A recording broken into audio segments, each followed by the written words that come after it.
I mean, you obviously had a great run, and you had, you shared the stage with so many amazing artists. I can't remember. Were you? Did you've played with Bob Weir before, right? You've actually been on stage with him. I can't remember. Yeah. Okay, so you've got to play with like your hero. What was that like? What's Bob Weir like? Yeah, that's the first time it was just almost too much. Like I just couldn't compute, it was just so weird. No pun intended. It was just so it was too bizarre to really register. I mean, I was such a huge fan of the Grateful Dead, and I was starstruck just meeting him. And then you add to that the whole thing that I wouldn't even really be a singer if not for him. Just made it all like it's just too much to compute. I remember, I don't know if you heard the whole story about how he borrowed my shorts or not. No, I didn't. No. Yeah. I did not hear the story about Bob Weir borrowing Ed's shorts. No. Yeah. This just makes it even more bizarre and less possible to compute in my brain. But before the show, it was at Hookahville, in 99. It was 95 degrees or something. And I was, I had cruised backstage to try to meet him a couple times, and he was busy or not there. And then I went back a third time, and he was by himself in this air conditioned trailer drinking a Heineken. So I just walked in and introduced myself and thanked him for coming. And I was like, I said something like, I never liked singing and I hated my voice until I got into the Dead, and your songs in particular helped me learn to enjoy singing and find my own voice, and eventually end up in a band that's big enough to invite you to play at our festival. So I can't thank you enough for being here. And he just looked at me and he was like, well, thank you very much. And it was just kind of a cool thing to get to thank him for that. Yeah. And then he's looking out the window and he's like, it's getting awful hot out there. I need to see if I can scrounge me up some shorts. And because he's like wearing jeans or whatever. And I'm like, well, I have some extra shorts in my tent. I'd just gotten there. It was the beginning of a 4-day camping thing or whatever, so I had all these clean clothes, and I was like, I got an extra pair. And he goes, you wouldn't mind? And I go, no. And then he's like looking at my waist, and I was just so starstruck and freaked out that I was even talking to him that I didn't get for a couple moments what he was doing. And I was like, oh, I'm about a 33. And he's looked at me and he's like, perfect. So I took off in my golf cart and went and got a pair of shorts for him. And, he was wearing them during the Rat Dog set. And then he wore them again while he sat in with us.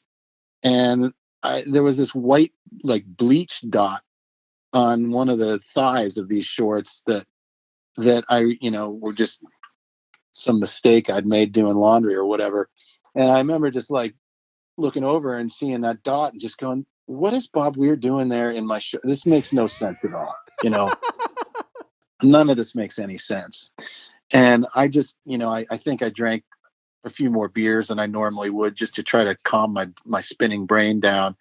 And I was backstage after the show talking to my parents and just, kind of on cloud nine from a great show and a great experience. And I hear this voice say, hey, Ed.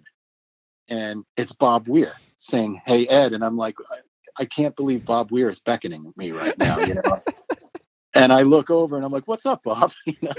Like this is just a normal evening for me, and he's like, it's nighttime, it's cooled down. So he's changed back to his jeans and he's walking over with my shorts. And I'm like, he's like, thanks very much, man. Appreciate it. I'm like, hey, no problem. Anytime, And I'm just like, what weird world is this where Bob is returning clothes that I loaned him, Your bleach stained shorts. Yeah. So, you couldn't find a non-bleach stained pair of shorts for Bobby, Ed? Well, it was just one little dot, dude. And, I figured that was the pair that I thought would match his shirt. So. Yeah, I got you. It makes sense. No, it makes sense.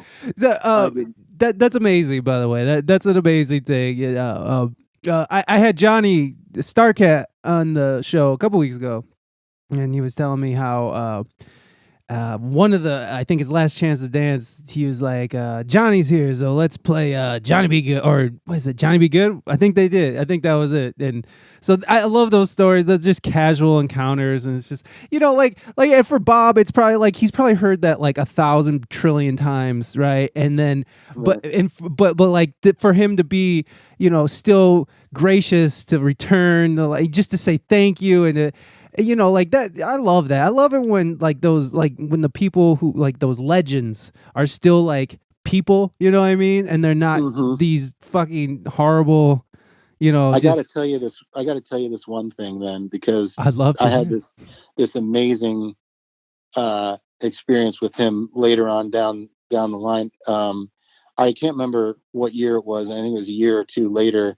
Uh, Rat Dog was coming through the Midwest, and their management asked Hookah to open up for them at a string of shows, because they remembered us from the 2 Hookahvilles they played at and thought it would maybe help their numbers. Who knows? Anyway, they asked us to, and of course we said yes. They weren't paying much, but it was like, we got to do Yeah. this. Yeah.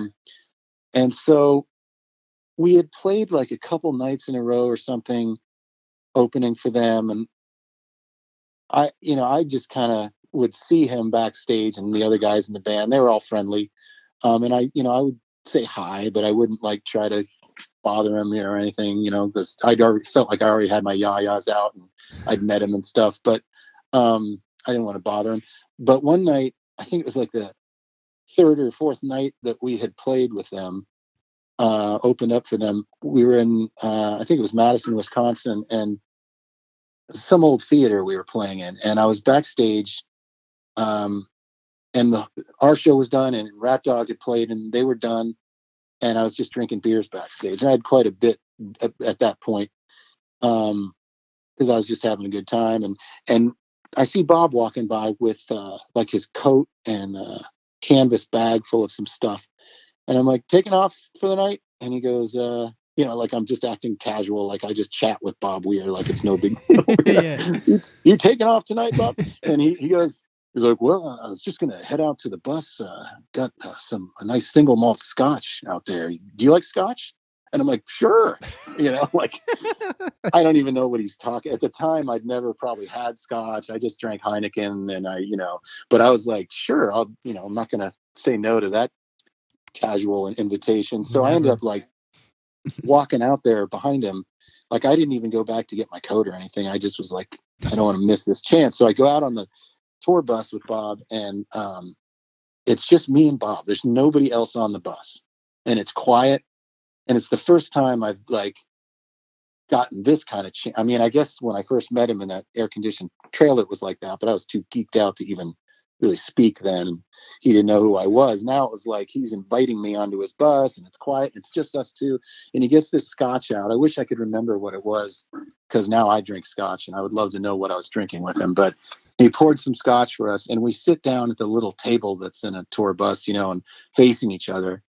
And I'm just kind of like starstruck, and I don't know what to say, and I'm drunk, and I don't know. I don't want to be a jerk or stupid, and I'm desperately trying to think of what to talk about so he doesn't think I'm a tool, and it's really hard. I have no problem talking with people, but this was really freaking me out. And so I think, for a little bit we talked about Sting, because I remember Sting opening up for the Dead on one tour, and I'm a big fan of Sting. And I kind of mentioned how, I love the fact that Sting uses odd time signatures, but makes the songs feel normal, kind of like you do with Estimated and stuff like that. And so that kind of helped. And, that sort of got us off the ground, but I still felt like he was just being kind of polite, and I wanted to connect somehow. And then it hit me, and I said this thing to him.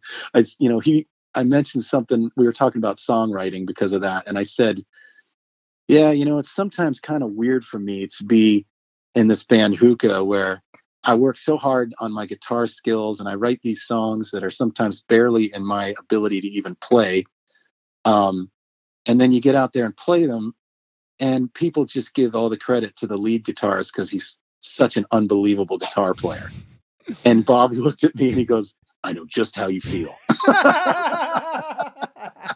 and I swear after that he was like looking at me like his little brother, like just like he was worried about me, and just like, and then it was fair game, like we could talk about anything, like the total mood changed, and he was like, I'd just be like, so did you get to hang out with Hendrix? Was the pyramids, were they too hot to even enjoy the show? You know, I was just saying anything at that point, and so that was pretty fun. Yeah, that's incredible, man. That is such a beautiful story of just like you're like desperately trying to connect with your fucking your idol, and when you hit the marker, man, you hit it and you got it, and man, that's beautiful, man. That's a really beautiful experience. Do you Yeah, it felt a little opportunistic, but at the same time, I thought it was a worthy point to point out that I had my Sweeney issues and he had his Garcia issues to deal with. So, and both is like reasonable. Those are reasonable things that are sort of to gripe about is like, fuck, dude. It's like, obviously he's amazing. I get it. They're great. But come on.